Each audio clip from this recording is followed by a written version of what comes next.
Oke, selamat pagi. Assalamualaikum warahmatullahi wabarakatuh. Damai di tempat, apakah semua kasus bisa diselesaikan dengan cara kekeluargaan? Belakangan ini, di media sosial atau di TikTok, pokoknya dimanapun lah ya, di media sosial, itu sering kita dengar dengan kata-kata satu kalimat, sudah damai secara kekeluargaan. Udah damai aja, dan lain sebagainya lah ya. Mulai dari penganiayaan selalu damai, kecelakaan damai di tempat, pencemaran nama baik, ya, sampai kasus yang sebenarnya sudah masuk ranah pidana, tetap selalu ada kata-kata sudah damai saja gitu. Udah damai kok, aman. Tapi pertanyaannya adalah, kalau sudah damai apakah otomatis kasus selesai? Apakah semua tindak pidana bisa dicabut begitu saja? Nah, atau justru masyarakat sudah salah paham soal hukum pidana di Indonesia. Nah, bersama saya Kawali di channel Hukum di Lapangan, kita akan bahas terkait dengan hal ini ya. Oke. Di Indonesia, budaya kekeluargaan memang sangat kuat sekali ya, sangat kuat. Asas sudah pokoknya asas kekeluargaan. Karena itu ketika terjadi masalah hukum, banyak orang lebih memilih untuk mediasi gitu ya. Untuk memilih mediasi, meminta maaf atau menyelesaikan secara damai. Secara sosial ini memang baik ya, baik. Ini memang baik, sangat baik. Karena semua konflik harus berakhir, tidak harus berakhir di penjara. Tapi masalahnya adalah banyak masyarakat menganggap kalau sudah ada kata damai itu maka otomatis perkara pidana selesai. Nah, ini masalahnya. Padahal di dalam hukum itu tidak sesederhana itu, tidak semudah itu, kawan-kawan ya. Nah, di dalam hukum pidana Indonesia ada yang disebut namanya delik aduan, ya, ada dan delik biasa. Nah, ini penting dipahami oleh kita semua ya, oleh kita semua. Makanya saya bikin channel ini sebagai literasi kita semua, yang ringan-ringan saja, yang kecil-kecil saja. Ini untuk kita bahas ya. Nah, oke, kita lanjutkan.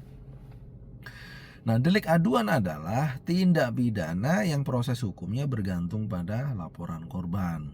Misalnya dalam beberapa kasus tertentu yaitu penghinaan, pencemaran nama baik, gitu ya, atau perkara tertentu yang hubungannya itu masih keluarga, itu ya, itu bisa. Nah, kalau korban mencabut laporan, proses bisa berhenti, tapi berbeda dengan delik yang biasa, bukan delik aduan intinya. Nah, contohnya yaitu pembunuhan, itu udah jelas tanpa ada yang ngadu, itu bisa langsung diproses, gitu ya. Narkotika, ketahuan membawa narkotika, nggak perlu ada yang ngadu, langsung tangkap saja. Korupsi, ya, atau penganiayaan berat, penganiayaan berat tertentu. Nah, walaupun korban ini memaafkan, negara tetap bisa saja melanjutkan proses hukumnya. Nah, karena yang dianggap dirugikan bukan hanya korban pribadi, tapi juga kepentingan umum, ya, kepentingan umum. Misalnya membuat kerusuhan, ya, pembunuhan, itu kan mengganggu, ya, mengganggu negara, mengganggu kepentingan umum dan lain sebagainya, gitu ya. Nah, lalu kenapa ada kasus viral yang akhirnya selesai secara damai? Karena sekarang dikenal juga konsep restoratif justice, gitu. Itu di KUHP baru, ya, di KUHP di di tahun 2023 yang baru disahkan di tanggal 2 Januari 2026 kemarin. Ya, itu ada namanya di KUHP baru itu terkait dengan restoratif justice. Apa artinya? Penyelesaian hukum yang mengutamakan pemulihan keadaan dibandingkan sekedar menghukum pelaku.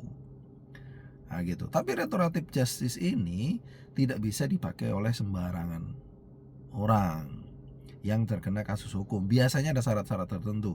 Kerugiannya tidak terlalu besar. Intinya kasus-kasus remeh-temeh lah ya. pelaku baru pertama kali, bukan residivis yang sudah berkali-kali, adanya perdamaian dengan korban, pelaku dan korban, ini ada perdamaian, dan tidak menimbulkan keresahan luas, tidak menimbulkan gangguan pada negara, pada masyarakat dan sebagainya gitu ya. Nah, jadi bukan berarti semua kasus bisa dibayar dengan kata damai. Karena kalau salah diterapkan, masyarakat bisa menganggap hukum hanya tajam ke bawah dan bisa dinegosiasikan.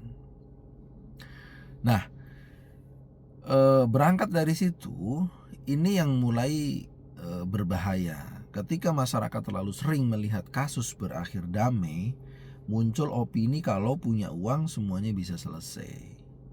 Image-nya, ya. Padahal hukum tidak boleh seperti itu, karena tujuan hukum bukan hanya menyelesaikan konflik saja, tapi juga memberi efek jera, menjaga ketertiban umum, dan melindungi masyarakat. Kalau semua perkara dianggap bisa selesai lewat uang atau perdamaian, kepercayaan publik terhadap hukum bisa turun ya, bisa runtuh ya, bisa mengurangi rasa kepercayaan publik gitu ya. Jadi kesimpulannya adalah damai dalam hukum itu ada tempatnya, tapi tidak semua tindak pidana otomatis selesai hanya karena korban memaafkan pelaku.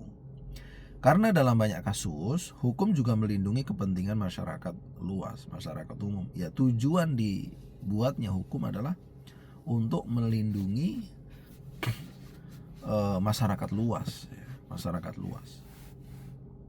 Menurut teman-teman, terkait dengan pembahasan ini, apakah budaya damai di tempat ya, yang terjadi di Indonesia saat ini itu masih sehat atau justru mulai disalahgunakan? Ya, silakan teman-teman pikirkan ya. Bisa ditulis di komentar ya, nanti bisa kita bahas. Terima kasih, jangan lupa di-share, di-subscribe ya kawan-kawan ya. Habis itu di like tentunya, biar makin hidup nih, makin besar channel hukum di lapangan ya, buat literasi kita yang kecil-kecil saja. Atau kawan-kawan ada yang bisa untuk minta dibahas terkait dengan kasus hukum, silahkan tulis di komentar. Oke, dari saya terima kasih. Karena hukum bukan soal tentang aturan saja, tapi hukum adalah tentang apa yang ada di kehidupan kita sehari-hari. Terima kasih, saya Kawali. Inilah hukum di lapangan.